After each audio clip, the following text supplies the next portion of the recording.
अस्सलाम वालेकुम जी। ये है 1 दिरहम की चाय, सिर्फ 1 दिरहम की कड़क देसी चाय। और कुछ दिन पहले मैंने एक वीडियो बनाई थी कि दुबई में रहने के लिए अगर लोग सेटल होना चाहते हैं बाहर से तो कितना खर्चा आता है। वहाँ डिफरेंट मैंने बताया कि डिफरेंट एरिया में आप रहते हो उसके मुताबिक खर्चा आता है, लेकिन ओवरसीज पाकिस्तानी अपनी फैमिली के साथ सबसे अच्छे एरिया में रहना चाहता है $10,000। और उसमें मुझे ठीक ठाक गालियाँ पड़ी, इसलिए मैं साथ अजीम साहब को ले आया हूँ कि कुछ गालियाँ इनको भी पड़ें।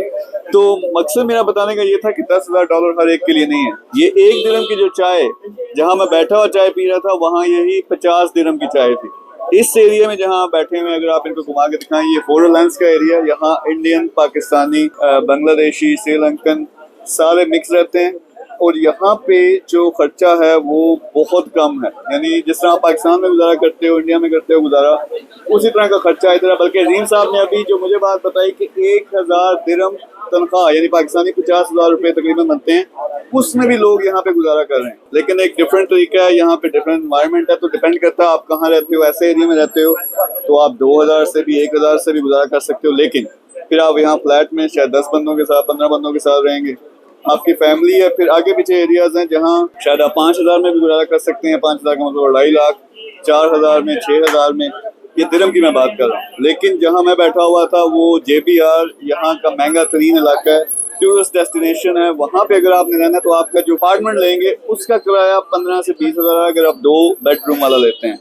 तो इट ऑल डिपेंड्स कि आप कहाँ रहते हैं। यहाँ पे अपने पाकिस्तानी 1000 दिरहम में भी गुजारा कर रहे हैं, और यहाँ पे कुछ लोग जो हैं वो 10-10, 20-20, 30-30 हज़ार डॉलर पे जो है ना वो मंथली उनका खर्चा भी होता है। तो अजीम साहब को भी इस डिस्कशन में शामिल करते हैं। अजीम साहब जरा ये बताएं कि बहुत ज़्यादा फ़र्क है, शायद इतना फ़र्क मैंने पाकिस्तान में किसी हद तक देखा हो, लेकिन वहाँ पे एक स्टेबिलिटी है। एक तरफ गरीब है जो बेचारा 20-25 हज़ार पे गुजारा कर रहा है, फिर दूसरी तरफ अमीर है जो करोड़ों में रह रहे हैं, फिर दरमियान में एक हमारी मिडिल क्लास है, लेकिन उनका तकरीबन एक ही बनता है। यानी मैं जिस तरह कहता हूँ कि 1 लाख में एक फैमिली का रीजनेबल गुजारा पाकिस्तान में हो सकता है।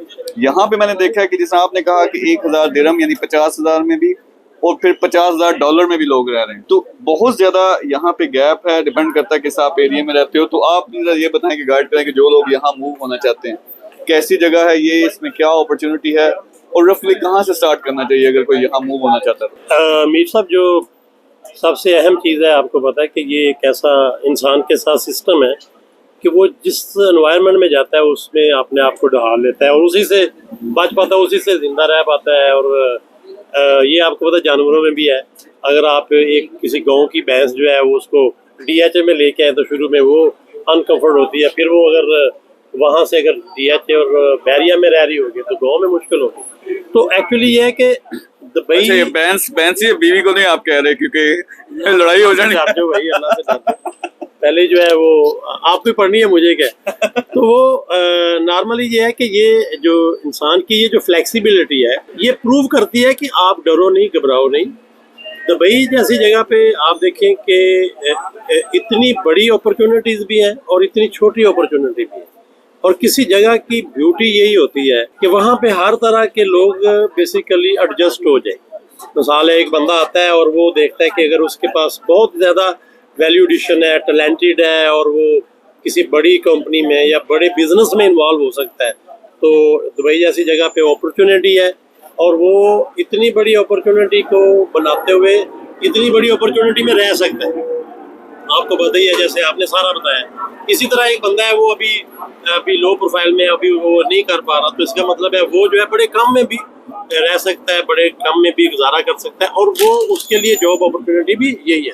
और बल्कि मैं चाहूँगा कि पाकिस्तान या ग्वादर या बहुत सारी ऐसी जगहों पे भी ऐसे ही मौका होना चाहिए कि हर तरह का टैलेंट, हर तरह का गोरा काला बंदा जो है एडजस्ट हो सके। तो दुबई की ब्यूटी यही है कि यहाँ पे जो आपने बात की, बाद लोगों की जो 1000 दिरहम अगर सैलरी है तो वो 1 दिरहम में नाश्ता कर लेते हैं और लिविंग कर लेते हैं, शेयर्ड बेडरूम में रह लेते हैं। और इसी तरह से जो जिस तरह का ये एरिया आपने भी बताया, तो इसका मतलब है कि वो इतने थोड़े में भी वो कर लेते हैं। फिर बहुत सारी जो जगह आपने बताया, डाउनटाउन है, इसी तरह JBR है, फिर जो है JLT है, बेशुमार वो जगह हैं जहाँ पे हैं ही गोरे, और वहाँ पे जो है लोगों की रिक्वायरमेंट होती है कि यार कोई चाहे महंगी हो, एनवायरनमेंट हो, थोड़ा सा बैठे रिलैक्स हो, इंसान होता है। तो ये वो सारी चीज़ें हैं जो बेसिकली मैटर करती हैं, जिनको लेके चलना होता है। और मेरा ख्याल है मीर साहब नमाज का भी टाइम हो गया, तो ठीक है जी, हमने नमाज भी पढ़नी है तो दिखाना आपको ये था। अब ये एरिया बिल्कुल छोटे लेवल से, यहाँ ज्यादातर जो लोग रहते हैं वो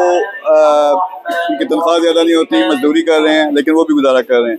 आपने अगर मिलियन खर्च करने हैं तो ऐसे एरियाज भी हैं। So it all depends. Azeem साहब पर्सनली घर का सिस्टम जरा महदूद रखते हैं, बिजनेस का सिस्टम बहुत बड़ा रखते हैं। मेरा थोड़ा सा और सिस्टम है, बिजनेस भी बड़ा, और मैं घर का भी जो है सिस्टम है जरा और तरह का रखता हूँ। It all depends. आप ओवरसीज पाकिस्तानी हैं, आपको गाइड कर सकते हैं। आप पाकिस्तान से आना चाहते हैं, वो भी आपको गाइड कर सकते हैं। सो अपॉर्चुनिटी सब है, गालियाँ इस दफ़ा नहीं देनी।